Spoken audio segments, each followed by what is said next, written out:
शिरसाड वज्रेश्वरी रोडवर ऐन दिवाळी सणात एसटी बसला बिघाड झाल्याने बस रस्त्यातच बंद पडल्याची घटना घडल्याने प्रवाशांमध्ये संताप व्यक्त होत आहे।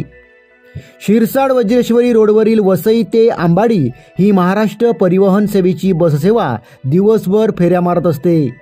आंबाडीहून वसईला जाणारी ही बस पारोळ सीएनजी पंप समोर मंगळवारी संध्याकाळी 4:30 वाजताच्या सुमारास अचानक भर रस्त्यात बंद पडली। ही बस प्रवाशांनी भरलेली होती। यावेळी बस चालू होत नाही हे समजल्यावर प्रवाशांनी बसमधून खाली उतरून बसला धक्का दिला। घामाघूम होऊन बसला धक्का दिला, पण या धक्क्याने बस काही सुरू न झाल्याने प्रवाशांनी संताप व्यक्त केला। यावेळी दुसऱ्या बसने आणि खाजगी वाहनातून प्रवाशांना पुढील प्रवास करावा लागला।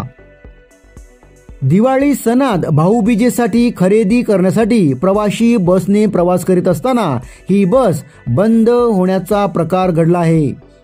वसई, नालासोपारा, विरार, अर्नाळा या बस डेपोतून ग्रामीण भागात नादुरुस्त खटारा बस पाठवित असतात। त्यामुळे या बसमध्ये बिघाड होऊन बस प्रवासात बंद होण्याचे प्रकार घडत आहेत।